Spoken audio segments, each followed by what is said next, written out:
Hello student, आज हम कर रहे हैं 19 सैम्पल पेपर। देखिए इस पे हम आज सबसे पहले PYQ करेंगे, फिर पूरे सैम्पल पेपर को सोल्व आउट कर रही है। देखिए फर्स्ट क्वेश्चन है हमारा, which of the following impulse from brain and spinal cord to various part of body. हमें बतानी है कौन इम्पल्स को ब्रेन से उठाता है, फिर वो स्पाइनल कोड के पास लेके जाता है, फिर अलग अलग बॉडी पार्ट में लेके जाता है। हमारा पहला ऑप्शन है सेंसरी न्यूरॉन। देखिए जो सेंसरी न्यूरॉन होते हैं वो प्रेजेंट होते हैं सेंस ऑर्गन पे। हमारे पास सेंस ऑर्गन कौन कौन सी है? आइज, नोज, ईयर, स्किन और टंग। तो अब जो सेंस ऑर्गन पे प्रेजेंट है तो वो सेंसरी न्यूरॉन उस पर काम करेगा, इसका मतलब वो ब्रेन और स्पाइनल कोड से मैसेज को नहीं उठा रहा। अगला है मोटर न्यूरॉन। ये बिल्कुल ठीक है, वाई? क्योंकि देखो सेंसरी न्यूरॉन तो मैसेज को ब्रेन स्पाइनल कोड के पास लेके जाते हैं, लेकिन ब्रेन और स्पाइनल कोड से लाने का काम करते हैं मोटर न्यूरॉन। फिर वो मसल्स को क्या करते हैं? मैसेज देते हैं। मैसेज देने के बाद फिर मसल्स क्या करती है? रेस्पॉन्ड। अगला है हमारा स्पाइनल नर्व्स। वो स्पाइनल नर्व्स तो स्पाइनल कोड में होती है और क्रैनियल नर्व्स कहाँ पे होती है? ब्रेन के अंदर। तो नर्व्स का ऐसा कोई काम नहीं है, ये काम होता है मोटर न्यूरॉन का। Next question, a wire is placed between north and south pole of a magnet as shown in the figure. देखिए भाई, हमें यहाँ पे एक फिगर दिखा रखा है। देखिए एक वायर है, अब यहाँ पे करंट देखिए, करंट किधर जा रहा है भाई? लेफ्ट की तरफ जा रहा है, और यहाँ पे नॉर्थ पोल है और साउथ पोल है। और मैग्नेटिक फील्ड लाइन कैसे बनती है? नॉर्थ से साउथ, मतलब ऐसे जा रही है, ये मैग्नेटिक फील्ड लाइन जा रही है। तो मैग्नेटिक फील्ड हमारा इस तरीके से है, और करंट हमारा किधर जा रहा है भाई? लेफ्ट हैंड साइड की तरफ। अब हमें बतानी है कि जो फोर्स है वो किधर लगेगा। If the current flows as shown does the wire to tend. तो अब हमें बताना है करंट अगर इसमें दिखा रखा है तो इसमें से क्या चीज़ हमारी ट्रू है, और हमें बतानी है कि वायर किधर मूव करेगी। देखो हम फ्लेमिंग का लेफ्ट हैंड रूल लगाएंगे। ये हमारे फ्लेमिंग का लेफ्ट हैंड रूल हो गया। इस रूल के अकॉर्डिंग देखिए देखो थंब हमारा रिप्रेजेंट करता है फादर को, और एम रिप्रेजेंट करता है मैग्नेटिक फील्ड को, और सी रिप्रेजेंट करता है करंट को। तो अब हम देखते हैं हमारा मैग्नेटिक फील्ड। देखिए magnetic field father, mother, child. तो मैग्नेटिक फील्ड किधर है हमारा? मैग्नेटिक फील्ड हमारा इस डायरेक्शन में है, नॉर्थ से साउथ, मतलब ऐसे आ रहा है मैग्नेटिक फील्ड, नॉर्थ से साउथ। देखो पहले स्ट्रेच कर लिया हमने तीनों फिंगर्स को परपेंडिकुलर डायरेक्शन में। मैग्नेटिक फील्ड के लिए मैंने इधर उसको मूव कर दिया, लेकिन करंट हमारा इस डायरेक्शन में है, तो मुझे इस तरीके से मूव करना पड़ेगा। अब हमने जो फोर्स है वो देखा कि वो किधर जा रहा है भाई? अपवर्ड। किधर जा रहा है? अपवर्ड। देखिए करंट, देखिए अगर मैं रिप्रेजेंट करूँ फादर, मदर और चाइल्ड, किसको रिप्रेजेंट करूँ? फादर, मदर और चाइल्ड। अब मेरे को देखो फादर फोर्स, सी का मतलब करंट, और एम का मतलब मैग्नेटिक फील्ड। तो मेरे करंट की डायरेक्शन ये होगी और मैग्नेटिक फील्ड की डायरेक्शन ये है, तो हमारे थंब की डायरेक्शन किधर है? अपवर्ड। इसका मतलब जो हमारा मोशन है, मोशन किधर होगा? Perpendicular to the plane upward. Okay, तो ये आपको फ्लेमिंग लेफ्ट हैंड रूल लगाना है। नेक्स्ट हमारा क्वेश्चन देखिए, एक बीम ऑफ वाइट लाइट है, बीम ऑफ वाइट लाइट जो कि हमें ग्लास प्रिज्म में दिखा रखी है, और ये 7 कलर को मार्क कर रही है 1 to 7 as shown in the figure. देखिए सबसे पहले हमें इसमें पता होना चाहिए जो विबग्योर है वो नीचे से स्टार्ट होता है। वी का मतलब वॉयलेट कलर, आई का मतलब इंडिगो, बी का मतलब ब्लू कलर, जी का मतलब ग्रीन, और विबग्योर VIBGYOR, और इस वाई का मतलब होता है येलो, ओ का मतलब ऑरेंज, और आर का मतलब होता है रेड। अब हमें बताना है which of the flowing is are not true for the spectrum by a person. अब हमें बताना है colour at the position 1 correspond closely to the colour of danger signal. देखिए 1 पे डेंजर सिग्नल है, रेड कलर डेंजर सिग्नल के लिए use किया जाता है, बिल्कुल करेक्ट है, और हमें इसमें बताना है इनकरेक्ट। ठीक है, अगला colour at position 5 closely to the colour of gold metal. अब देखो गोल्ड मेटल का कलर कैसा होता है? येलो। अब 5 में देखो, 5 में क्या कलर है? ब्लू। ब्लू तो गोल्ड मेटल का कलर होता ही नहीं है, तो ये फॉल्स है। अगला colour at position 7 correspond closely to the colour of brinjal. Brinjal का कलर कैसा होता है? वॉयलेट। अब हम 7 पे देखते हैं, 7 पे क्या है? वॉयलेट, ये ट्रू है अपना। आगे colour at position 3 correspond closely to the colour of blue sky.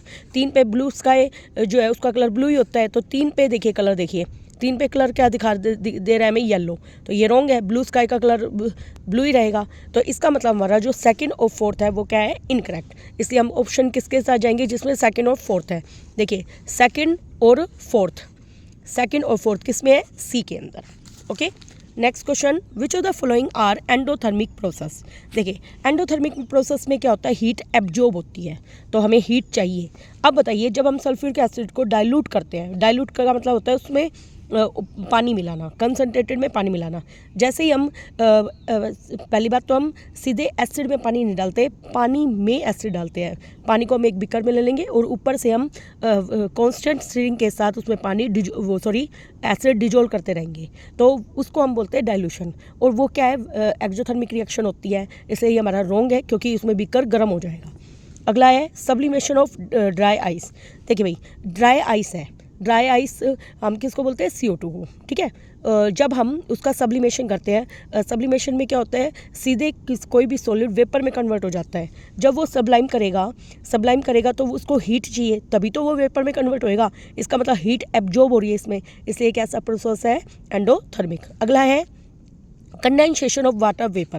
देखो भाई वाटर वेपर जब हीट को लॉस कर देते हैं तो वो क्या करते हैं, कंडेंस हो जाते हैं। वाटर वेपर हीट मिलेगी, एब्जॉर्ब करेंगे, पानी जब हीट एब्जॉर्ब करता है तो वेपर में कन्वर्ट हो गया।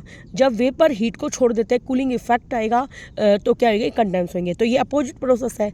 अगर पानी से वाटर वेपर बनता तो हम एंडोथर्मिक मानते हैं, लेकिन ये कैसे प्रोसेस है, एक्सोथर्मिक, क्योंकि उन्होंने हीट को इवोल्व छोड़ा है। अगला है हमारा इवेपोरेशन ऑफ वाटर, जो अभी मैंने आपको डिस्कस किया था कि जब पानी वाटर वेपर में कन्वर्ट होता है तो वो इवेपोरेशन प्रोसेस होता है। इससे हम ऑप्शन में इसमें सेकंड और फोर्थ के साथ जाएंगे। सेकंड और फोर्थ हमारा डी ऑप्शन में है। ओके, नेक्स्ट हमारा question, the manufacturing of chlorofluorocarbon. देखो भाई क्लोरोफ्लोरोकार्बन होते हैं जो free refrigerator is mandatory through out the world. देखो भाई क्लोरोफ्लोरोकार्बन की जो मैन्युफैक्चरिंग है वो फ्री है रेफ्रिजरेटर में पूरे संसार के अंदर। अब ये ओजोन डिप्लेशन में कैसे हेल्प करते हैं, मतलब ओजोन लेयर आपको पता होगा जो हमारी हमारे एटमॉस्फेयर के अंदर चारों तरफ ओजोन मतलब O3, इसका एक एनवलप बना हुआ है जिसकी वजह से वो सन की यूवी रेज को धरती पर नहीं आने देती। अब मान लो अब यूवी रेज में भाई ओजोन लेयर में छेद हो गया तो वो छेद होने के वजह से जो यूवी रेज है सीधे धरती पर आएगी, जिससे हमें क्या होता है, स्किन कैंसर या कैटरेक्ट की बीमारी हो जाती है, जो हमारे एसिड रेन भी होती है। तो हम क्या देखते हैं कि ओजोन लेयर हमारी धरती के लिए एक प्रोटेक्टिव ब्लैंकेट के रूप में काम करती है। तो अब हमें बताना है कि उससे क्या होगा। This will help convert oxygen molecule into ozone. देखो भाई ये तो उल्टा काम कर रहा है, ऑक्सीजन को ओजोन में कन्वर्ट नहीं करेगी, वो उल्टा करेगी, ओजोन को ऑक्सीजन में तोड़ देगी वो। क्योंकि देखो ओजोन होता है O3, वो टूटेगा O2 plus nascent oxygen of, या फ्री ऑक्सीजन भी हम उसको बोल सकते हैं। तो अब इसने क्या बोल रखा है कि वो ऑक्सीजन को ओजोन बनाएगी, उल्टा नहीं करेगी है। आगे, this will convert the CFC chlorofluorocarbon into ozone molecule, ये भी गलत है। This will reduce the production of CFC from oxygen molecule. देखो भाई CFC की प्रोडक्शन को कम करेगी ऐसा भी नहीं है, ये release of CFC that react with ozone molecule. देखो भाई CFC क्लोरोफ्लोरोकार्बन क्यों नुकसानदायक है, क्योंकि वो ओजोन मॉलिक्यूल को ब्रेक डाउन करते हैं, जो अभी मैंने ऊपर लिखा है, O3 मॉलिक्यूल को O2 प्लस O बना देते हैं। तो हमारी ओजोन लेयर छेद होता चला जाएगा, बड़ा होता चला जाएगा, इसलिए हमें उसको रोकना चाहिए। ठीक है, डी। आगे, एक फार्मर है, उसके पास 2 खेत है, X और Y। आप देख रहे हो, he cultivates peas in both the field. अब पीज का मतलब मटर के पौधे दोनों खेत में उसने उगा दिए। फील्ड X कवर्ड है with nets to keep out birds and insects. देखो फील्ड X के अंदर क्या लगा हुआ है, नेट का जाल, ताकि बर्ड्स और इंसेक्ट अंदर ना पाए। फील्ड B जो है वो लेफ्ट अनकवर्ड का मतलब फील्ड B के अंदर उसने नेट्स और जाल नहीं लगाए। तो ये तो मतलब एक तरीके से उसने खेत के अंदर एक बाउंड्री सी बना ली नेट्स और जाल के द्वारा, और ये ओपन है। टाइप ऑफ पॉलिनेशन बताना है कि फील्ड X में क्या होगा और Y में क्या होगा। देखो भाई फील्ड X में क्रॉस पॉलिनेशन हो नहीं सकता, क्योंकि बाहर से आएंगे नहीं, है ना, आ नहीं सकते। और अगला Y में बोथ सेल्फ एंड क्रॉस। देखो अब हमें क्या बताना है कि इसमें कौन सा हो सकता है, तो पहला ऑप्शन नहीं है, दूसरा हो सकता है, तो इसलिए हम इसके साथ नहीं जाएंगे। सेल्फ पॉलिनेशन हो सकता है, अब इसने क्या रखा, ओनली क्रॉस होगा, नहीं, दोनों हो सकते हैं, इसलिए हम B को भी रिजेक्ट कर देंगे। अगला सेल्फ पॉलिनेशन होगा, क्योंकि इसमें बाहर के आ नहीं सकते, नेट लगा हुआ है, तो ये बिल्कुल ठीक है। और इसमें दोनों होंगे, अभी मैंने बताया था ना, दोनों हो सकते हैं, क्योंकि Y ओपन फील्ड है, उसमें सेल्फ भी हो सकता है और क्रॉस भी, इसलिए हम ऑप्शन C के साथ जाएंगे। अगले को भी हम रीड आउट करते हैं। सेल्फ पॉलिनेशन ये ठीक है X में, ओनली सेल्फ पॉलिनेशन ये गलत है, दोनों हो सकते हैं, जो ओपन होता है ना उसमें दोनों हो सकते हैं, इसलिए हम ऑप्शन C के साथ जाएंगे। नेक्स्ट हमारा question, a sample of soil is mix with water and allowed to settle. देखो भाई, एक मिट्टी है, मिट्टी में हमने क्या किया, पानी डाल दिया। क्या डाल दिया हमने, पानी, और इस पानी को हमने सेटल होने दिया।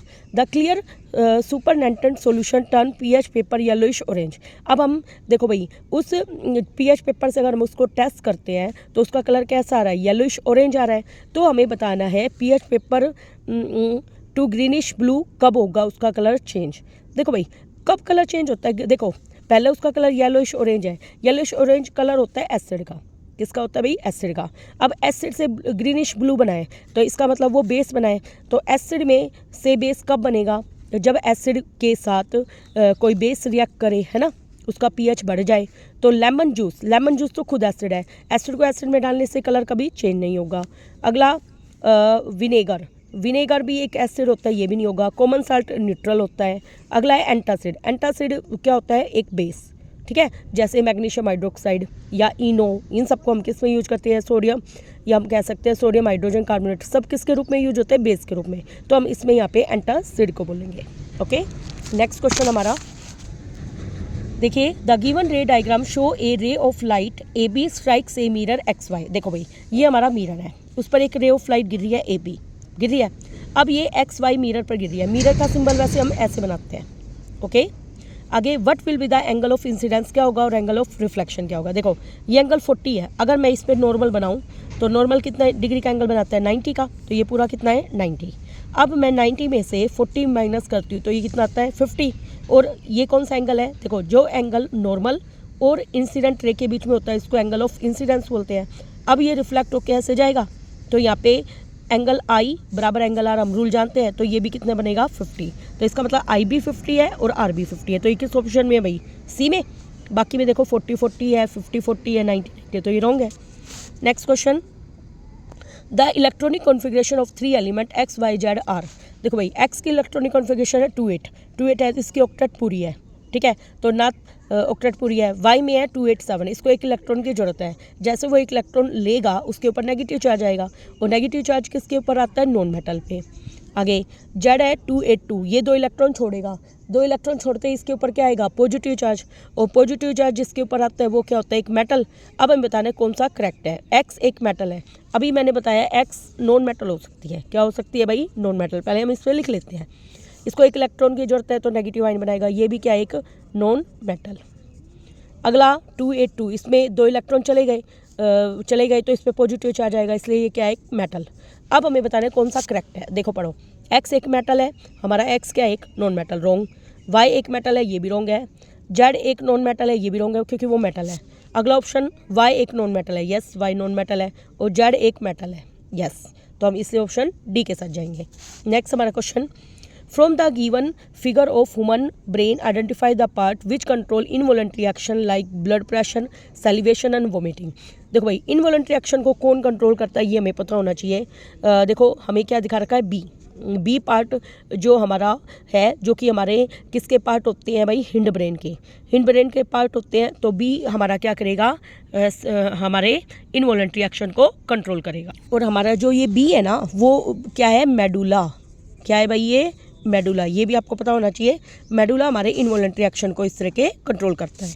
Next question, in the given figure of electrolytic refining of copper identify the correct option. देखो भाई, कॉपर की रिफाइनिंग कर रहे हैं हम, कॉपर सल्फेट जिसकी रिफाइनिंग करते हैं उसका इम्प्योर साल्ट लेते हैं, मेटल का लेते हैं।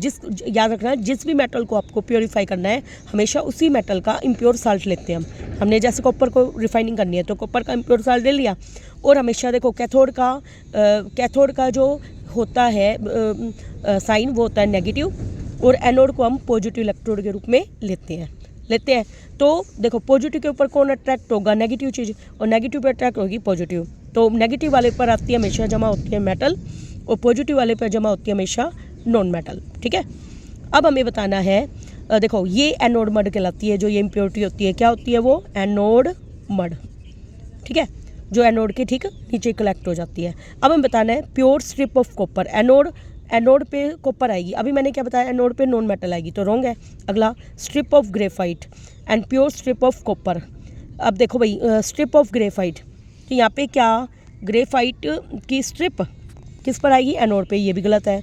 आगे impure strip of copper, impure strip of copper and pure strip of copper, तो एनोड किसके रूप में काम आएगी, इम्प्योर के रूप में, ठीक है। तो हमें क्या बताना है, करेक्ट ऑप्शन। तो एनोड के ऊपर कॉपर आएगी और एनोड, हाँ इम्प्योर स्ट्रिप ऑफ कॉपर लेंगे, ठीक है, क्योंकि इससे आयन निकलते जाएंगे। और प्योर स्ट्रिप ऑफ कॉपर कौन होएगी, हमारी कैथोड, बिल्कुल ठीक है। कैथोड के ऊपर मेटल जमा होएगी, तो ये सारी की सारी प्योर आती जाएंगी और ये वाली क्या होएगी, इम्प्योर, ठीक है। नेक्स्ट हमारा क्वेश्चन है the light sensitive part of human आई। हमें पता है लाइट सेंसिटिव पार्ट कौन होता है, रेटिना।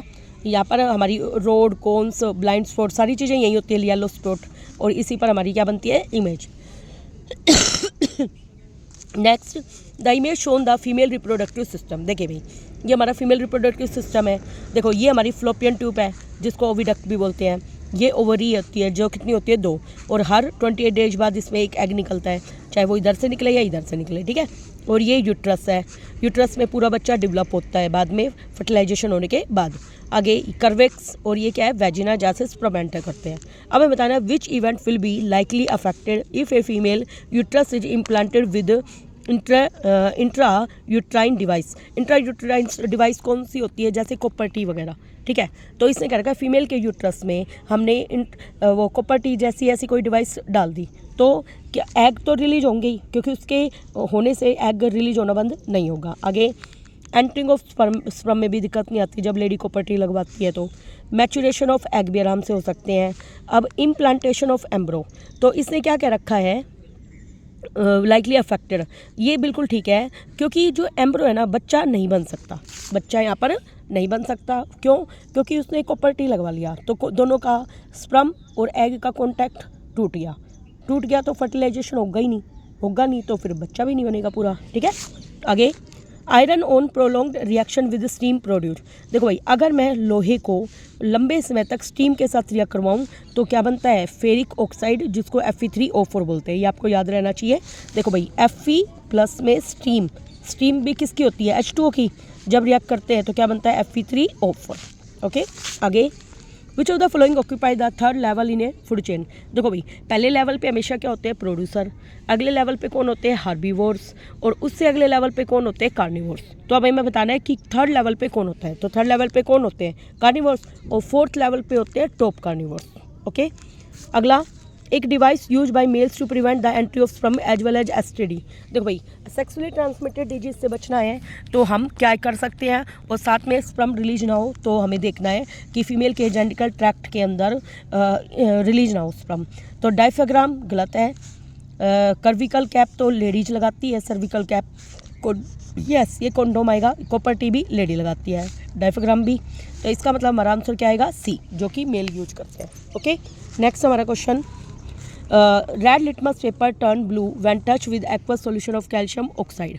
हमें क्या रखा है, कैल्शियम ऑक्साइड, कैल्शियम प्लस में ऑक्सीजन मिलकर क्या बना भाई, कैल्शियम ऑक्साइड बन गया। जैसे बन गया, एक मिनट, कैल्शियम क्या है, एक मेटल का जो ऑक्साइड होता है वो नेचर में कैसा होता है, बेसिक, और बेस ही क्या करते हैं, रेड को ब्लू में कन्वर्ट करते हैं, तो ये हमारा ट्रू है।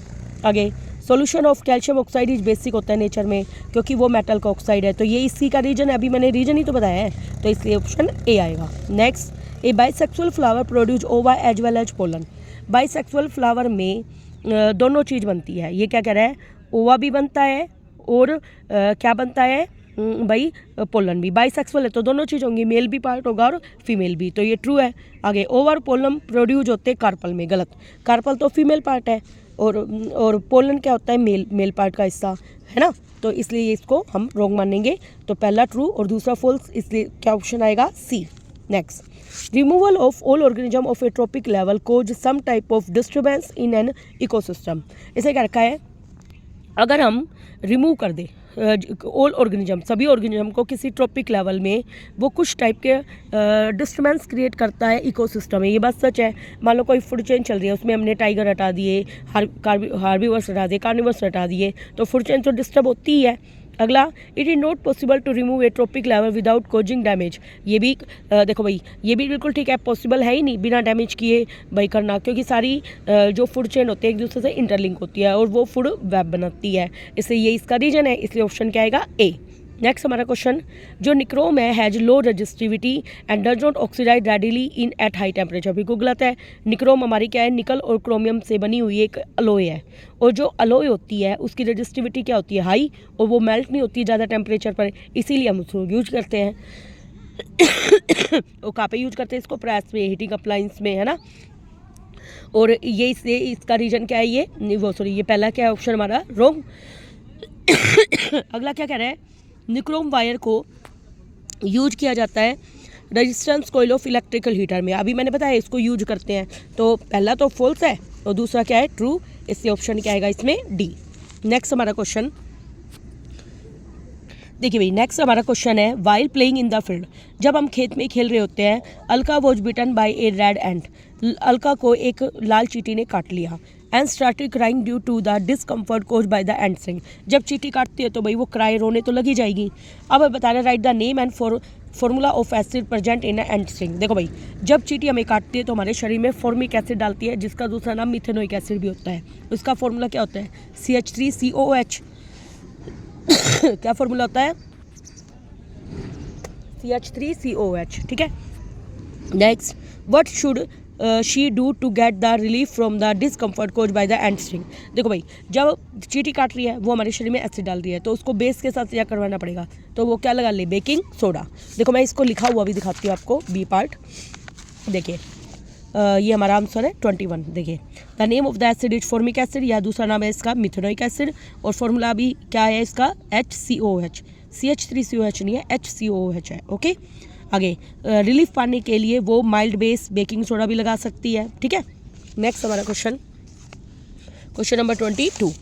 देखिए भाई, the various organism use different method to reproduce. देखो ये दाने निकल रहे हैं ना, तो स्पोर्स निकल रहे हैं। Look at the given diagram carefully, identify the type of asexual reproduction shown. तो ये क्या हो रहा है, स्पोर फॉर्मेशन पार्ट है। क्या नाम है, एसेक्सुअल रिप्रोडक्शन है, और उसका भी कौन सा टाइप है भाई, ये spore formation. And also the name of organism which exhibits. तो ये कौन करता है भाई, स्पोंजियम करता है, और मोड ऑफ रिप्रोडक्शन बताना है। देखिए हम पीछे चलते हैं आंसर के लिए। देखिए भाई, एसेक्सुअल रिप्रोडक्शन में अभी मैंने बताया स्पोर फॉर्मेशन होएगा, और नेम उस ऑर्गेनिज्म का स्पोंजियम या राइजोपस है। क्या नाम है, राइजोपस, जो कि ब्रेड पे भी बनता है। और अगला हमें क्या बताना है, explain the mode of reproduction, कि वो होता कैसे है। देखो इसके लिए हम यहाँ से पढ़ते हैं, नॉन रिप्रोडक्टिव पार्ट जो होते हैं, जो देखो याद रखना इस चीज़ को, नॉन रिप्रोडक्टिव पार्ट है जो रिप्रोडक्शन में हेल्प नहीं करता, उसको बोलते हैं हाइफी। क्या बोलते हैं, हाइफी। और रिप्रोडक्टिव पार्ट कौन होता है, ब्लोब, बल्ब जैसी स्ट्रक्चर दिख रही है आपको, उसको बोलते हैं स्पोंजिया। देखो ये वाली चीज़ है स्पोंजिया, और ये जो चीज़ है वो क्या है, हाइफी, ठीक है। फिर उसके बाद स्पोर्स फॉर्म होते हैं स्पोंजियम में। हाँ, स्पोंजिया के अंदर छोटे छोटे जो दाने हैं वो क्या है, स्पोर्स। जब ये स्पोर्स अभी थिक कवरिंग के द्वारा कवर है, फिर उसको फेवरेबल कंडीशन मिलती है, तो ये जर्मिनेट भी हो जाते हैं और नए ऑर्गेनिज्म को प्रोड्यूस करते हैं। अगला हमारा question, what is a food chain. Food chain क्या होता है, कि एक ऑर्गेनिज्म को दूसरे ऑर्गेनिज्म को खाता है, किस तरीके से खाता है, कैसे एनर्जी फ्लो करती है, और इसकी करैक्टरिस्टिक्स बतानी है। देखिए भाई, series of organism taking part at various trophic level, अलग अलग ट्रॉपिक लेवल पे कौन किसको खाता है, वो क्या एक फूड चेन। इसकी क्या करैक्टरिस्टिक्स है, ये हमेशा यूनिडायरेक्शनल होती है, पहले बात तो, ठीक है। दूसरा, ये स्टेट चेन फॉर्म करती है हमेशा। ये 3 या 4 ट्रॉपिक लेवल होते हैं, और हर ट्रांसफ़र में 90% जो एनर्जी है वो क्या होती है, लॉस्ट होती है, या ग्रोथ और डेवलपमेंट के लिए यूज होती है, ठीक है। अगला हमारा क्वेश्चन है, what is a food web, right the characteristics of food web. देखिए भाई, फूड वेब भी क्या होता है, बहुत सारी जो फूड चेन होती है ना, उसका नेटवर्क होती है, जब वो आपस में क्या हो जाती है, इंटर कनेक्टेड, अलग अलग टॉपिक लेवल पे। तो इसमें क्या होता है, ये देखा जाता है कि number of feeding connection amongst different organism of a biotic community. Biotic का मतलब लिविंग, आपस में वो कैसे एक दूसरे को खा रहे हैं। करैक्टरिस्टिक्स क्या है फूड वेब की, वो स्ट्रेट नहीं होती। दूसरा, वो हेल्प करती है इकोसिस्टम के डेवलपमेंट में, ये बात बिल्कुल ठीक है। और फूड वेब में अल्टरनेटिव अलग अलग पाथ होते हैं फूड की अवेलेबिलिटी के लिए, और फूड वेब इकोसिस्टम को स्टेबल बनाती है, ठीक है। नेक्स्ट हमारा question, identify the name and functional group present in the following compound. देखिए भाई, मुझे एक बात बताइए, यहाँ पे डबल बॉन्ड लग रहा है, सॉरी ट्रिपल बॉन्ड है। ट्रिपल बॉन्ड में कौन सा ग्रुप होता है, अल्काइन वाला। और यहाँ पर क्या हो रहा है, OH। OH में कौन सा होता है, अल्कोहल। और CHO कौन होता है, एल्डिहाइड। और यहाँ पे कौन है, बीच में डबल बॉन्ड और है, तो ये क्या है, कीटोन। तो अब हम इसको पीछे भी पढ़ लेते हैं। देखो भाई, ट्रिपल बॉन्ड है, OH अल्कोहल ग्रुप है, जिसको हाइड्रोक्सिल ग्रुप भी बोलते हैं। इससे अगला जो मैंने अभी आपको बोल के बताया था। देखो भाई, इससे अगला है एल्डिहाइड, जिसको क्या बोलते हैं, C डबल बॉन्ड OH, क्योंकि कार्बन कितने बॉन्ड बना सकते हैं, 4, 2, 3 और 1, 4। अब अगला कीटोन है, देखो कार्बन हमेशा ऑक्सीजन के साथ डबल बॉन्ड बना रहा है, 2, 3, 4, ठीक है, ऐसे याद रखना आप इसको। नेक्स्ट हमारा क्वेश्चन देखिए भाई, नेक्स्ट हमारा क्वेश्चन है name the gland present in alimentary canal which help a dual function. Alimentary canal में कौन सी ग्लैंड होती है। देखो एलिमेंट्री कैनाल क्या होता है, अपना जो फूड पाइप होता है ना, तो हमने देखा है कि वो हमारे माउथ से तो शुरू है एलिमेंट्री कैनाल, और एनस पे वो ख़त्म होती है। और name mention the enzyme secreted by this gland and right one function of each. तो पैनक्रियाज 2 तरीके के एंजाइम निकालती है वैसे तो। देखते हैं हम इससे आंसर क्या दिया हुआ इसमें। देखिए पैनक्रियाज के बारे में ही दे रखा है इसने। पैनक्रियाज जो ग्लैंड है एलिमेंट्री ग्लैंड में, वो ड्यूल फंक्शन का मतलब 2 काम करती है। एक तो ये एंजाइम निकालती है और एक हार्मोन भी निकालती है। देखो पैनक्रियाटिक जूस निकालती है, जिसमें एक एंजाइम होता है, और ये एंजाइम क्या करता है, इसमें 3 टाइप के एंजाइम है, ट्राइप्सिन, लाइपेज और अमाइलेज। कितने एंजाइम है भाई, 3, ट्राइप्सिन, लाइपेज और अमाइलेज। पैनक्रियाज एक इंसुलिन हार्मोन भी निकालती है, जिससे ब्लड में शुगर लेवल कंट्रोल होता है। फंक्शन क्या एंजाइम के, जो ट्राइप्सिन है ना, मोस्ट इंपॉर्टेंट है ये।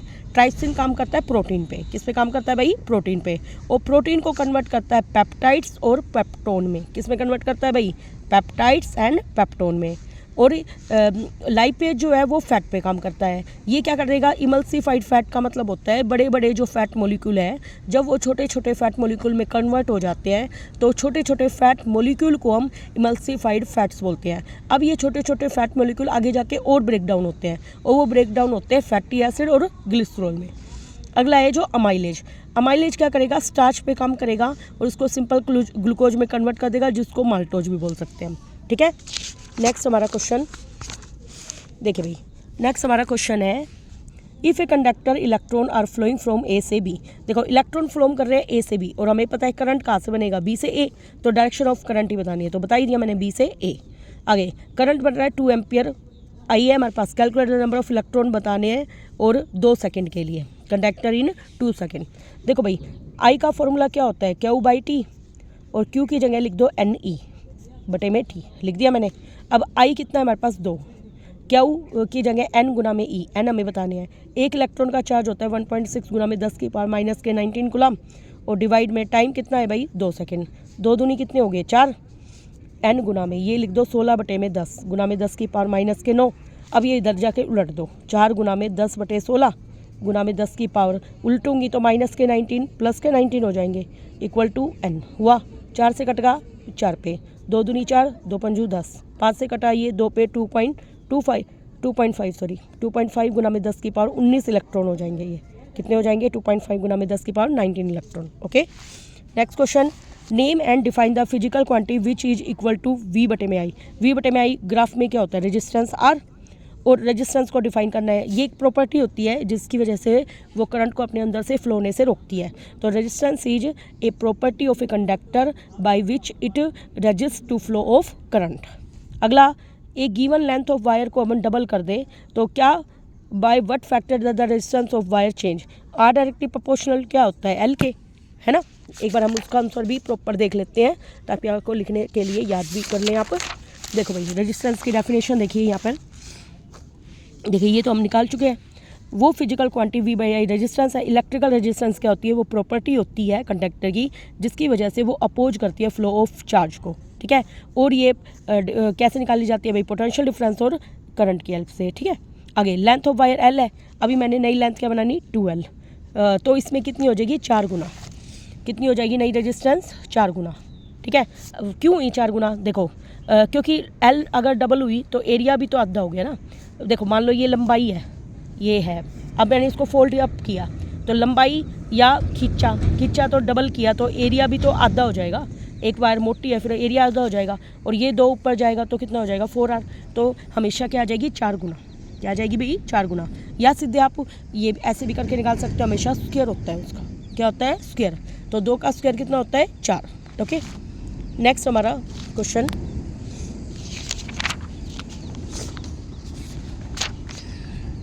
देखिए भाई नेक्स्ट हमारा क्वेश्चन, हाँ यहाँ पे रहा, name the disorder cause due to over secretion of growth hormone. ये बताइए, ग्रोथ हार्मोन ज़्यादा बन गया तो हम ज़्यादा लंबे होते जाएंगे, तो गाइगनेटिक का मतलब बहुत ज़्यादा लंबे होते चले जाएंगे। Under secretion of insulin, insulin कम बने तो डायबिटीज़ की बीमारी हो जाती है। डेफिशिएंसी ऑफ आयोडीन से हमें गोइटर की बीमारी हो जाती है। ठीक है, आगे व्हाट आर रिलीजिंग हार्मोन क्या है और वे कहाँ से रिलीज होते हैं। देखिए इसका आंसर हम पीछे देखते हैं 27 का। देखो वो मैंने बताया ना, गाइगनेटिज्म बोल सकते हैं, डायबिटीज़ की बीमारी, गोइटर, ये बता चुकी हूँ।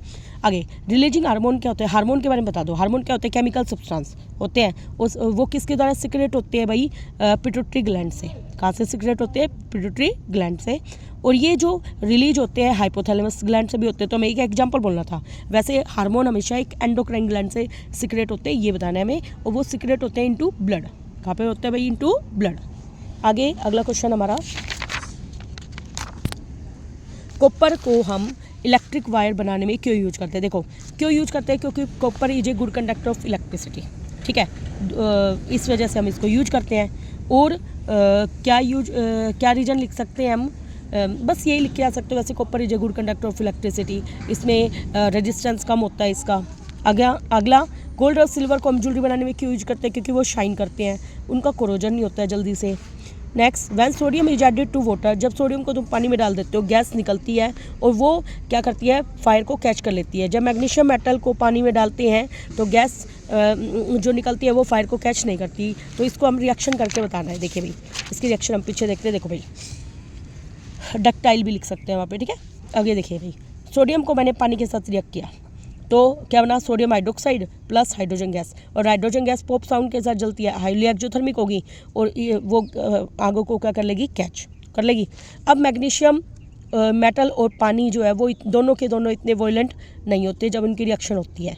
तो हीट इवॉल्व नहीं हो रही तो हाइड्रोजन जो हमारी बनेगी वो फायर को कैच करेगी नहीं, क्योंकि मैग्नीशियम फ्लोट करना शुरू कर देगा बबल्स के रूप में, due to bubbles of hydrogen gas sticking to the surface. और हाइड्रोजन गैस के ऊपर वो फ्लोट करने लग जाएगा। क्या करने लग जाएगा भाई, फ्लोट। ओके, नेक्स्ट क्वेश्चन हमारा, क्वेश्चन नंबर 29। देखिए भाई, colonies of east fail to multiply in water. क्या हो रहा है, जो बहुत सारे ईस्ट हैं, कॉलोनी का मतलब उनका ग्रुप फेल हो गया कि वो पानी में मल्टीप्लाई नहीं कर पा रहे, अपने आप को बढ़ा नहीं पा रहे, but multiply in sugar solution, वो शुगर में अपने आप को बढ़ा सकते हैं। तो वन रीजन बताना है। देखो भाई जो ईस्ट होता है ना वो अनएरोबिक रेस्पिरेशन करता है, क्योंकि पानी में उसको ऑक्सीजन मिलेगी और ऑक्सीजन की प्रेजेंस में मल्टीप्लाई करने का मतलब है एरोबिक रेस्पिरेशन। तो एरोबिक नहीं करता, वो कैसा करता है, अनएरोबिक, जो कि उसको शुगर में मिलेगा। ओके, नेक्स्ट हमारा question, give two reason for the appearance of variation among the progressive form by the sexual reproduction. देखो भाई दो वेरिएशन बतानी है सेक्सुअल से। एक तो क्या होंगे, जो जीन्स हैं वो अलग होंगे, वो डीएनए उनके डिफरेंट हो जाते हैं ना, क्योंकि एक्स और वाई दो क्रोमोसोम मिलते हैं, एक्स एक्स एक्स वाई ऐसे करके। तो हम इसमें ये भी बता सकते हैं वेरिएशन क्या आएगी भाई, वो माता पिता दोनों के गुण आते हैं उससे बच्चे में, है ना, और वो अलग होगा। तो देखो इसको प्रॉपर लिखने का तरीका देखो भाई, देखो इस पहले वाले का बता रही हूँ मैं, एनर्जी ज़रूरी होती है, शुगर वो एनर्जी उसको दे देती है, पानी में उसको एनर्जी नहीं मिल पाती। देखो मैंने जो वो रीजन बताए थे ना वो भी कर सकते हो आप, एरोबिक अनएरोबिक वाला, वो बिल्कुल करेक्ट है। अगले देखो, सेक्सुअल रिप्रोडक्शन में दो पेरेंट्स होते हैं और उनके अलग अलग करैक्टरिस्टिक्स होते हैं, फिर वो मिलकर एक बच्चे के बनेंगे और जीन कम्बिनेशन उनके क्या हो जाएंगे, डिफरेंट। ओके, इस तरीके से आपको लिखे आना है। नेक्स्ट हमारा question, why does bread mould grow. देखिए भाई अगला क्वेश्चन है, why does bread mould grow profusely on A moist slice of bread. देखो ब्रेड माउल्ड बनता है एक बिल्कुल नमी वाली ब्रेड पे, rather than on a dry slice of bread. Dry पे नहीं बनता, और वो कैसे बनता है, मॉइस्ट पे। मॉइस्ट पे उस पर राइजोपस जो फंगी है वो ग्रो कर जाती है ना, क्योंकि उसको वो कंडीशन चाहिए होती है। और तोबाकू जो प्लांट है, मेल गैमेट हैव 24 क्रोमोसोम होते हैं तोबाकू प्लांट में। What is the number of chromosome in the female gamete बताने हैं। और अगला, what is the number of chromosome in the zygote. ठीक है, तो इसके आंसर हम पीछे देखते हैं। देखिए देखो जो ब्रेड माउल्ड है उसको मॉइस्चर की प्रेजेंस होती है और न्यूट्रिएंट की इसके ग्रोथ के लिए। ठीक है, जो मॉइस्ट स्लाइस ऑफ ब्रेड है उसमें दोनों चीज़ें हैं, मॉइस्चर भी है और न्यूट्रिएंट्स भी है, इस वजह से वो उस पर ग्रो कर जाता है। लेकिन ड्राई पे और उसको केवल न्यूट्रिएंट मिलेंगे, क्योंकि ब्रेड है, खा तो सकता है ना वो, उसको न्यूट्रिएंट है, लेकिन वहाँ पे मॉइस्चर नहीं है। ओके, अगला, number of chromosome female gamete में भी कितने होंगे, 24। जितने उतने उसमें होते हैं ना उतने वो उसमें होंगे। और number of chromosome in the zygote कितने होंगे, 24 और 24 कितने होंगे भाई, 48, दोनों के गुण आएंगे उसके अंदर। नेक्स्ट हमारा क्वेश्चन, देखिए भाई, it is desire to obtain an erect image of an object. हम चाहते हैं कि हमें किसी भी ऑब्जेक्ट की जो इमेज है ना वो सीधी प्राप्त होए। कॉनकेव मिरर है जिसकी फोकल लेंथ कितनी है 15। What should be the range of distance of an object place in front of mirror. तो हमें बताने हैं कि हम उसको कहाँ पर रखें।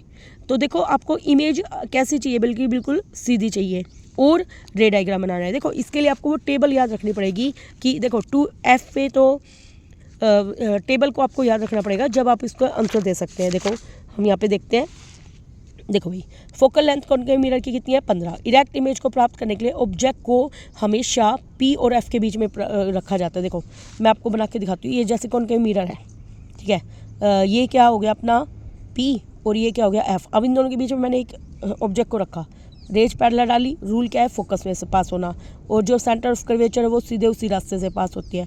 तो देखो दोनों जाकर पीछे की तरफ मिल रही है, तो इमेज हमें कैसे मिल रही है सीधी। तो इसका मतलब P और F के बीच में होनी चाहिए। तो इसका मतलब जो ऑब्जेक्ट है P और F के बीच में, और इसकी दूरी कितनी है 15 फोकल लेंथ। तो इसका मतलब जो U है ऑब्जेक्ट 0 और 15 के बीच में कहीं पर भी रखा जा सकता है, ठीक है। नेक्स्ट हमारा क्वेश्चन क्या है, रे डायग्राम बनाना है। अभी मैंने वैसे रे डायग्राम को बना के भी दिखाया है, लेकिन प्रॉपर जो इसमें बना हुआ है वो देखते हैं हम। देखो इसने बिल्कुल क्लियर बना रखा होगा यहाँ पे, देखिए अभी मैंने आपको बना के दिखाया था ना, P और F के बीच में ऑब्जेक्ट को रखा। देखो मेरा वाला रूल भी कर सकते हो, C वाले सीधे रास्ते से पास होगी, जैसे I और R वाला कर दिया। हम क्या करेंगे, पैरेलल डालेंगे, पैरेलल डालने के बाद वो फोकस में से पास होगी और पीछे मिलाते हो उसको, ठीक है, जो मैंने बनाया था उस तरीके से कर लेना। नेक्स्ट हमारा क्वेश्चन देखिए, अगला है the given ray diagram show the image is real. Image कैसी है, रियल, इन्वर्टेड और सेम साइज की है। What would be the image distance बतानी है in ray diagram if focal length remains the same.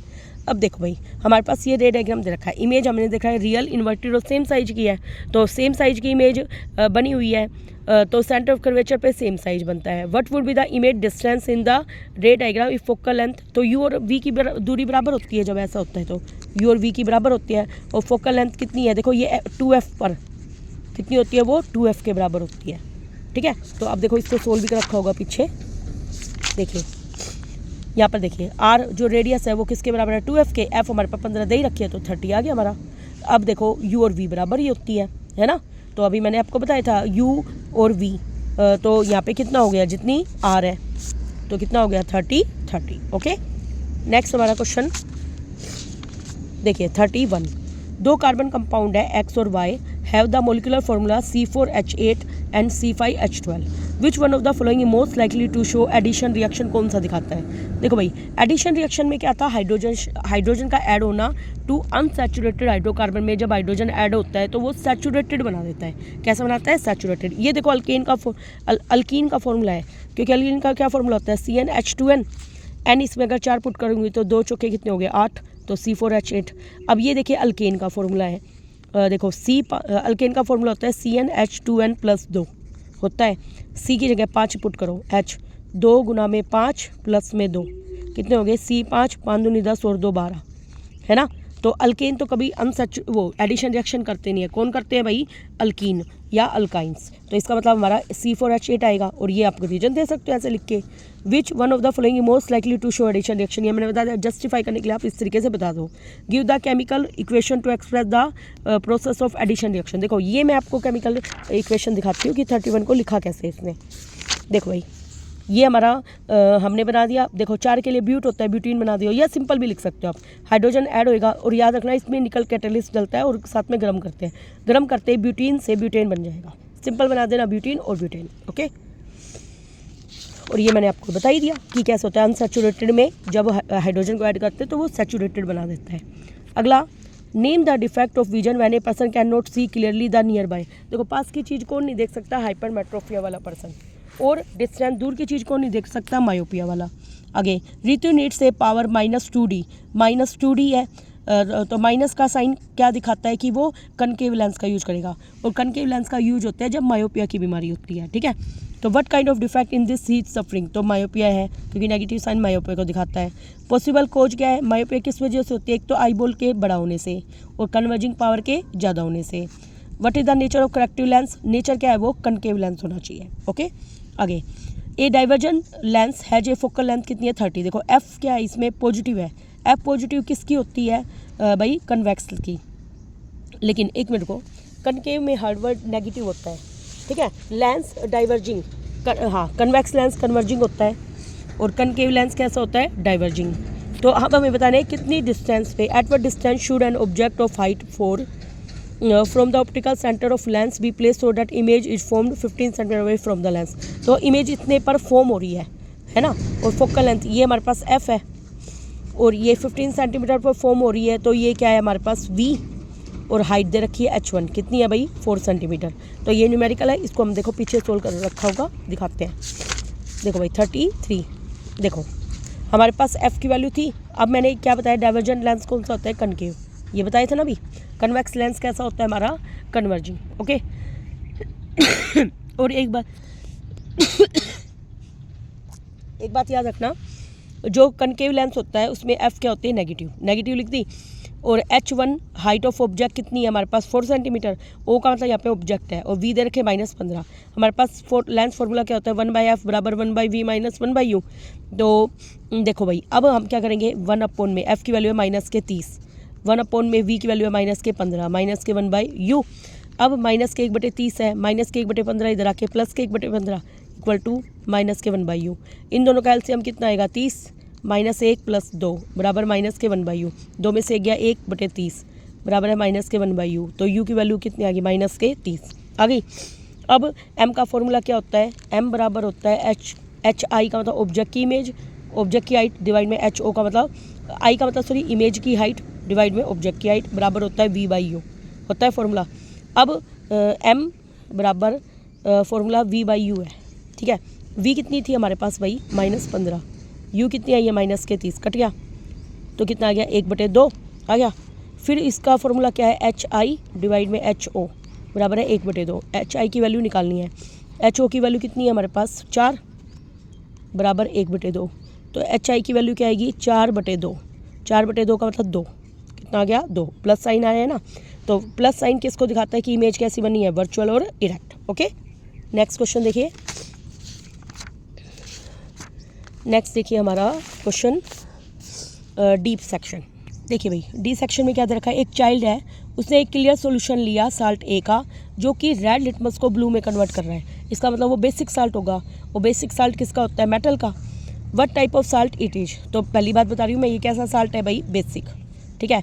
And find out the type of acid and base form this salt, तो कोई भी salt ले सकते हो आप, ठीक है। मेटल का कोई भी साल्ट ले लो, जैसे मान लो मेटल का साल्ट ले लिया, जैसे मान लो कैल्शियम क्लोराइड ले लिया। अब उसमें मेटल का कोई भी साल्ट, NaCl भी ले सकते हो, बेसिक लेना है ना। NH4Cl नहीं, बेसिक ये नहीं होएगा, तो कोई भी एक एग्जांपल लेना है जिसमें जो बेसिक हो। अमोनियम हाइड्रोक्साइड ले तो हाँ ये ले सकते हैं, ये बेसिक है। अब देखो जैसे अमोनियम हाइड्रोक्साइड ले लिया मैंने, अब अमोनियम में बेस कौन होगा भाई और एसिड कौन होगा ये बताना है। तो देखो इसने जो पीछे ले रखा है ना, मैं आपको वहीं से आंसर दिखाऊंगी। एक बार हम अगला क्वेश्चन और रीड आउट कर लेते हैं। How many molecule of water of crystallization are there in washing soda. Washing soda में कितने मोलिक्यूल होते हैं पानी के, देखो आपको जो 5-6 दे रखे वो सभी याद करने हैं। वाटर ऑफ क्रिस्टलाइजेशन का मतलब कितने मोलिक्यूल है उसमें पानी के। Right the molecular formula washing soda crystal का भी बताना है फॉर्मूला। पहले हम ये दो क्वेश्चन करते हैं, 34 का ANB, ठीक है। देखिए भाई अब मैंने जैसे मान लो अभी देखो इसने बेसिक साल्ट लिया है, सोडियम कार्बोनेट का ले रखा है, क्योंकि मेटल का साल्ट होना चाहिए वो। अब देखो Na में बेस कौन होएगा, NaOH, वो स्ट्रॉन्ग बेस होता है। CO3 क्या होता है, कार्बोनिक एसिड, तो H2CO3 हो गया वीक एसिड। जब स्ट्रॉन्ग बेस और वीक एसिड तो इफेक्ट किसका होएगा, बेस का, तो इसलिए बेसिक साल्ट हो गया। प्लस पानी बनता है, क्योंकि न्यूट्रलाइजेशन रिएक्शन में क्या होता है, acid plus base gives salt plus water, हो गया ये। आगे जो water of crystallization washing soda का जो फॉर्मूला होता है वो क्या होता है, Na2CO3 डॉट 10 मोलिक्यूल पानी के, हो गया। तो इसमें वाटर ऑफ क्रिस्टलाइजेशन में कितने मोलिक्यूल हो गए, 10। अब अगले पार्ट को हम रीड आउट करते हैं, फिर हम आंसर देंगे। देखिए भाई अगला पार्ट है, if one of the industrial process, एक इंडस्ट्री में प्रोसेस किया गया, a gas G is produce during the electrolysis of brine solution. देखो ब्राइन सोल्यूशन क्या होता है, देखो मैंने याद करने की ट्रिक बताती हूँ। नमक लिया, उसका पानी में घोल बनाया, बनाने के बाद आपको 3 चीज़ मिलेगी, एक तो NaOH सोडियम हाइड्रोक्साइड, एक हाइड्रोजन गैस और एक क्लोरीन गैस। तो ये किसके क्या बन गया, ये ब्राइन सॉल्यूशन बन गया। अब gas G when pass on dry x, जब मैं ड्राई एक्स में से CO2 में से जब गैस G को पास कर रही हूँ, ये Y कंपाउंड देता है जो कि डिसइंफेक्ट करता है ड्रिंकिंग वाटर को। ड्रिंकिंग वाटर को डिसइंफेक्ट कौन करता है? सोडियम कार्बोनेट करता है। तो हमें G, X और Y को आइडेंटिफाई करना है और हमें रिएक्शन बतानी है। देखो अब हम इसके आंसर करते हैं।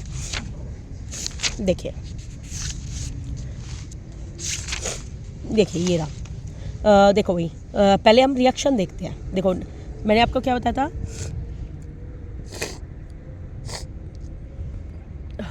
सॉरी,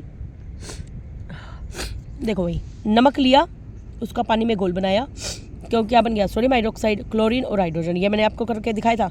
अब ये जो G गैस है वो क्या है? क्लोरीन।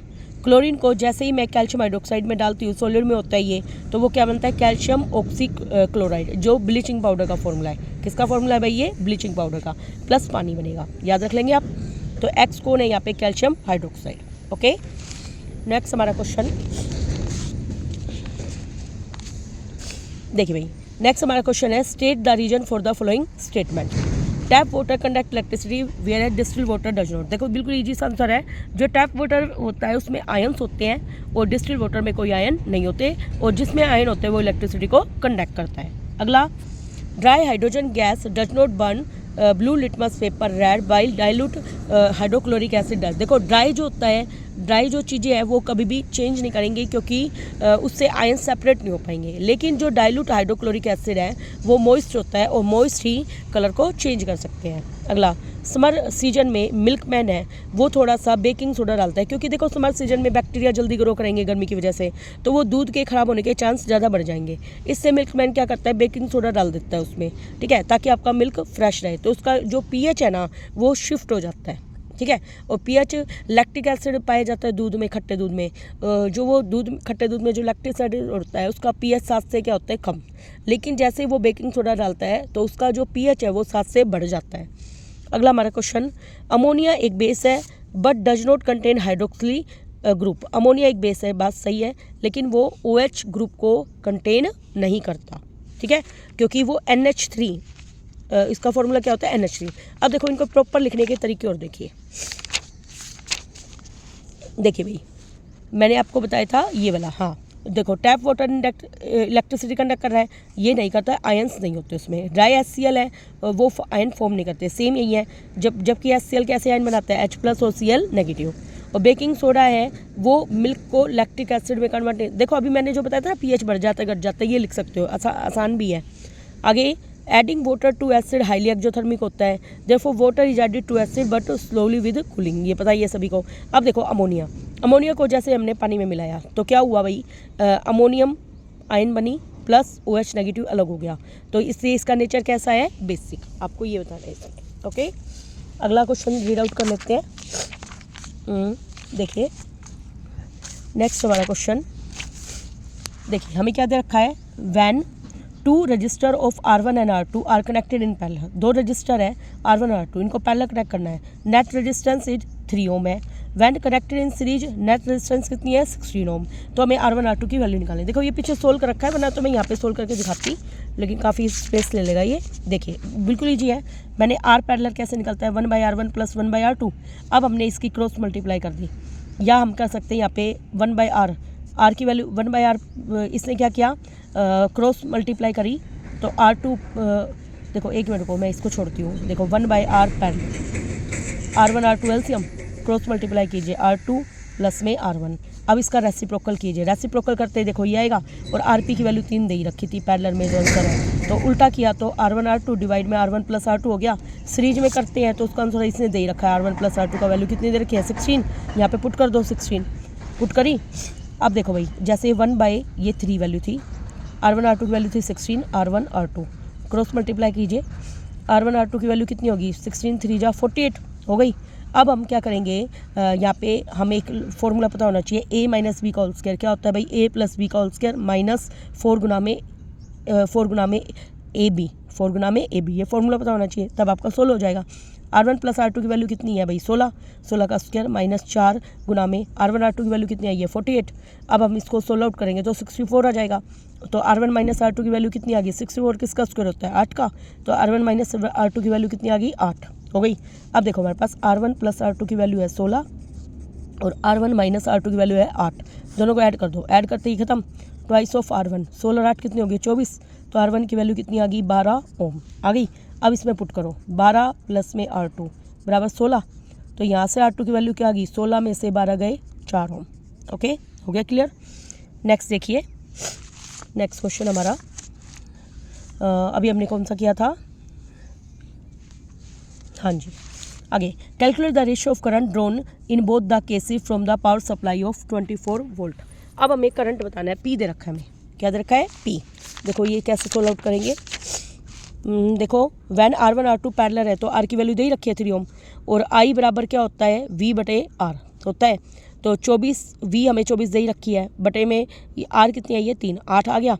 ऐसे ही सीरीज के लिए R की वैल्यू कितनी दे रखी थी 16 ओम, ऐसे हम उसका भी I निकाल लेंगे, निकाल लिया, तो I का formula V by R, V fix है, 24 को 16 से भाग किया 3/2 हो गया। अब दोनों में करंट का रेशियो बताना था, बता दिया, पहले का 8 है था रेशियो 3/2, 2 उधर गुना हुआ तो 16:3 आ गया। ओके, नेक्स्ट देखिए, अगला देखिए भाई, सबीना टुक 1 थिक वायर, सबीना ने एक तो मोटी वायर ले ली और अदर थिन वायर ले ली सेम मटेरियल की। She connected both the wire to same source, उसने दोनों वायर को सेम सोर्स से लगा दिया, मतलब वोल्टेज सेम दिया है। In which of the wire she see the current flow more easily. देखो आर प्रोपोर्शनल होती है 1/एरिया, अगर मोटी वायर है तो उसका एरिया ज़्यादा तो रेजिस्टेंस कम, तो हम क्या कह सकते हैं कि जो मोटी वायर है उसमें करंट आसानी से फ्लो करेगा, ये आप रीजन लिखाना। अगला, what would be the maximum resistance you are going to get if you connect 3 resistance each of resistance 1/3 ohm। हमें मैक्सिमम रेजिस्टेंस कब मिलता है पैरेलल में, तो कब मिलता है सीरीज में, मिनिमम मिलता है पैरेलल में, तो R1 plus R2 plus R3, 3 same है ना 3 रजिस्टर, तो इसको यूँ भी लिख सकते हो 3 मल्टीप्लाई में R, तो 3 गुना में 1/3 कट के कितना आ गया 1 ओम, 3 से 3।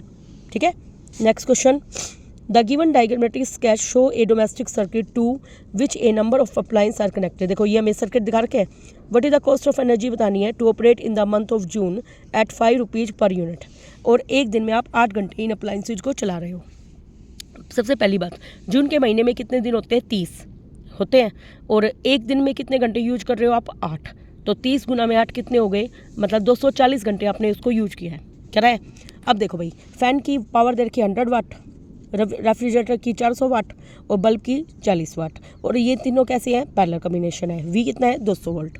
अब देखो हम इसको सोल्व आउट कैसे करेंगे, देखिए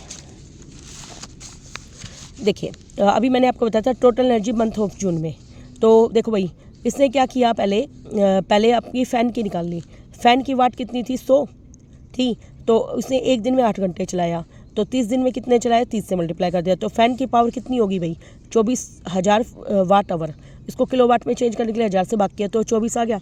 ऐसे हमने रेफ्रिजरेटर की निकाल ली, ऐसे हमने दोनों बल्ब की निकाली, 2 बल्ब की निकाली, इसलिए 2 से मल्टीप्लाई कर दिया और टोटल एनर्जी निकाली, सबको जोड़ दिया। देखो पहले में 24 था, फिर 96, फिर 19.2, सबको ऐड किया तो कितना आ गया 139.2 किलोवाट आवर आ गया।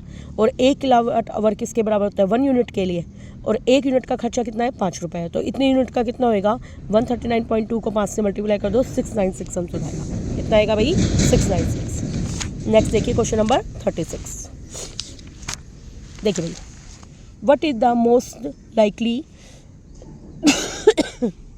देखिए भाई अगला क्वेश्चन है, what is the most likely genetic factor for sex determination in unisexual plant. Unisexual में क्या होता है, मेल और फीमेल में से कोई भी एक होता है, तो सेक्स डिटरमिनेशन वही होएगा सेम जो DNA से होते हैं। आगे, with an example explain how gene control the characteristics, और अगला क्या बताना है, which parent determine the sex of offspring in human being. तो कौन पेरेंट डिटरमाइन करता है भाई, मेल डिटरमाइन करता है, क्योंकि उसमें X और Y 2 तरह के डिफरेंट क्रोमोसोम होते हैं। अब देखो तीनों के आंसर प्रॉपर कैसे लिखने हैं, पीछे चलते हैं। क्वेश्चन नंबर 36 का A, देखो भाई, तो उसने क्या बता रखा है भाई, जो मेल है या फीमेल है उसको कौन डिटरमाइन करता है, सेक्स क्रोमोसोम। हम एनिमल्स में क्या होते हैं X और Y। ओके, अगले में जीन जो होते हैं हमें पता है हेरिडिटरी यूनिट होती है, और हर जीन एक अलग फंक्शन करता है, और वो क्या बनाता है भाई, एक अलग प्रोटीन बनाता है, और इसकी वजह से कैरेक्टरिस्टिक्स को लिखा जाता है। ओके, अब इसने कह दिया, जैसे एक एग्जांपल ले लिया, हाइट को मान लो प्लांट की हाइट को हम कंसिडर करें फिर हम देखते हैं जो प्लांट हार्मोन होते हैं वो ग्रोथ को रेस्पॉन्ड करते हैं। हाइट जो प्लांट की है वो डिपेंड करती है कि कितना हार्मोन वो निकाल रहे हैं। अब कोई जीन है, अगर alternation that makes the enzyme less sufficient, अगर एंजाइम उसमें कम मिलेंगे तो हार्मोन कम बनेगा, तो प्लांट कैसा रह जाएगा, ड्वार्फ बोना रह जाएगा। इससे हमें क्या पता लगता है कि जो करैक्टरिस्टिक्स है सारे के सारे वो कंट्रोल होते हैं जीन्स के अंदर। किसके द्वारा कंट्रोल होते हैं? जीन्स। अब देखो भाई, इसको मैंने बताया था ना फादर, क्योंकि फादर के पास एक्स और वाई दो तरीके के क्रोमोसोम होते हैं। ओके, नेक्स्ट हमारा क्वेश्चन देखिए।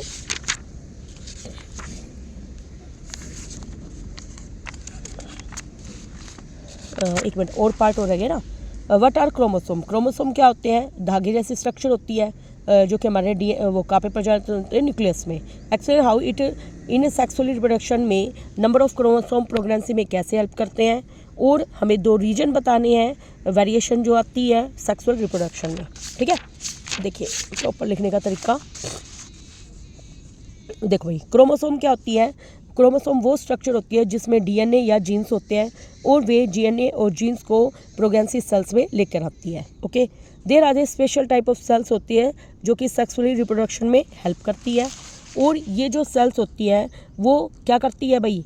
सेल डिवीजन होता है जिसको मियोसिस प्रोसेस बोलते हैं।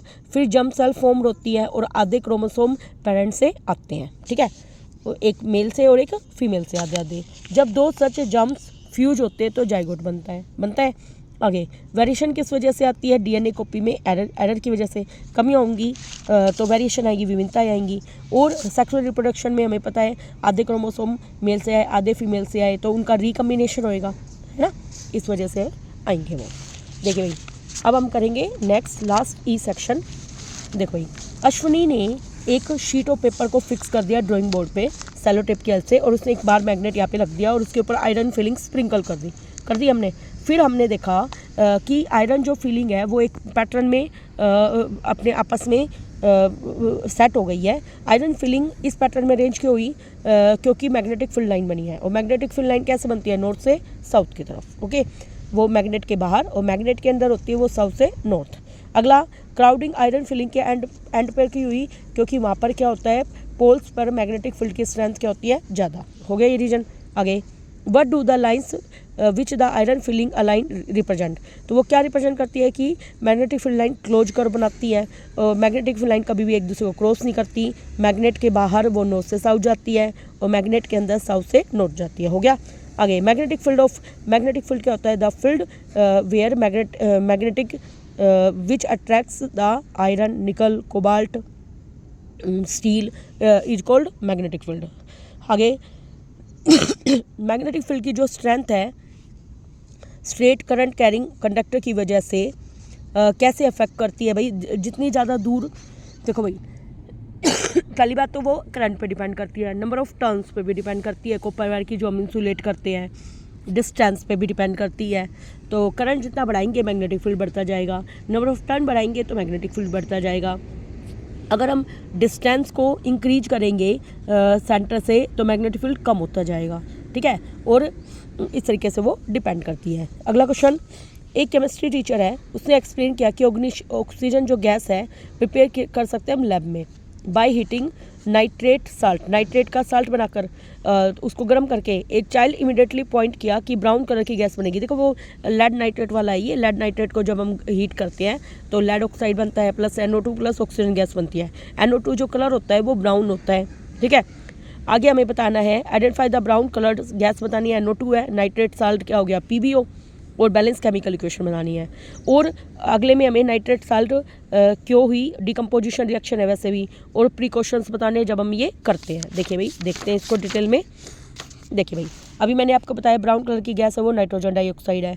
ठीक है, और नाइट्रेट जो साल्ट है वो लेड नाइट्रेट है। देखो PbNO3, नाइट्रेट का साल्ट PbNO3, और इसको हीट करने से लेड ऑक्साइड बनेगा। हो गया, फिर NO2 और O2। अब हम इसको बैलेंस कर लेंगे। आगे हम इधर का हीटिंग ऑफ नाइट्रेट साल्ट कैसी है, थर्मल डिकम्पोजिशन क्यों है, क्योंकि गर्म किया है फिर उसके बाद डिकम्पोज हुआ, 1 से 2 से ज़्यादा बन गए। और आगे जो given figure show the correct way of heating. और देखो भाई, अब हमें प्रिकॉशंस बतानी है। Do not point the mouth of the boiling tube towards your neighbour. याद रखना भाई, जो बॉइलिंग ट्यूब जिसमें तुम गर्म कर रहे हो उसका जो मुंह है अपने अड़ोसी पड़ोसी के पास मत रखो।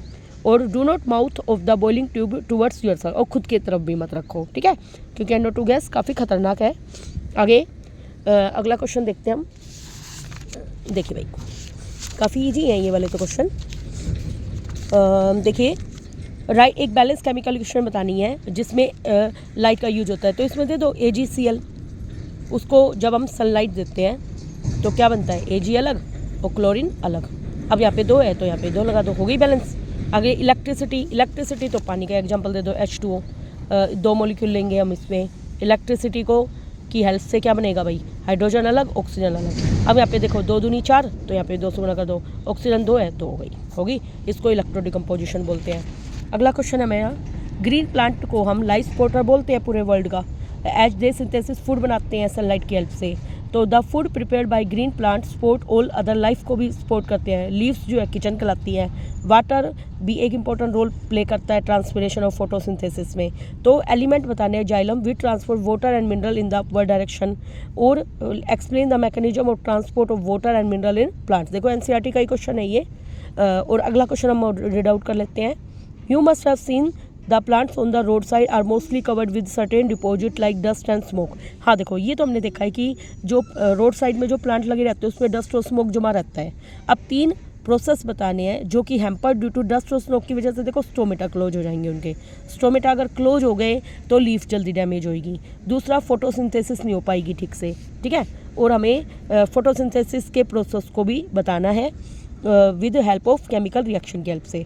जैसे ग्लूकोज कैसे बनता है ये बताना है। जैसे 6 मॉलिक्यूल CO2 ले लिए, 6 मॉलिक्यूल ऑफ पानी ले लिए। सनलाइट और क्लोरोफिल के प्रेजेंस में क्या बनता है भाई, ग्लूकोज और ऑक्सीजन। और food prepared by the leaves it transport होते हैं अदर पार्ट ऑफ प्लांट में, और उसको हमें बताना है। तो हमें पानी और फूड का ट्रांसपोर्ट भी बताना है। देखो 39 का लास्ट जो हमारा क्वेश्चन है, देखिए भाई कैसे हम इसको करेंगे।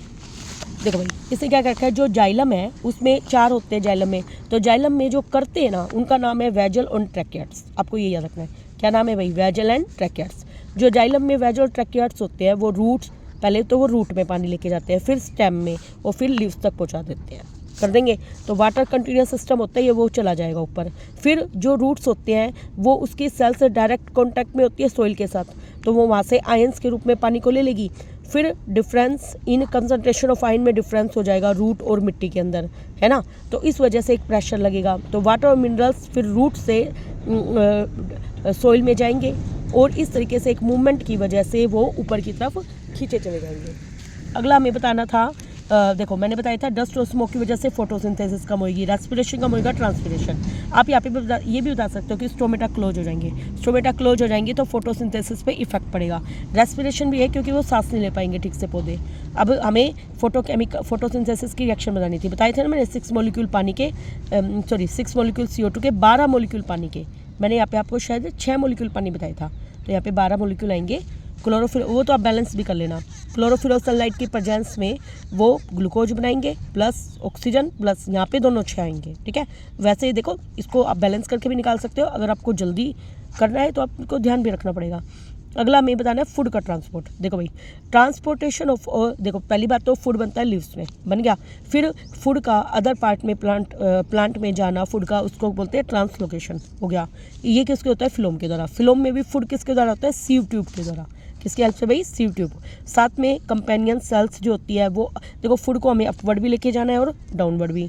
और वो जो फूड है ट्रांसलोकेशन फिलोम में जो एनर्जी रिलीज होती है वो ATP की फॉर्म में होती है। ओके देखिए हम 19 वाला सैम्पल पेपर कर चुके हैं, नेक्स्ट वीडियो में हम 20 करेंगे। Thank you very much.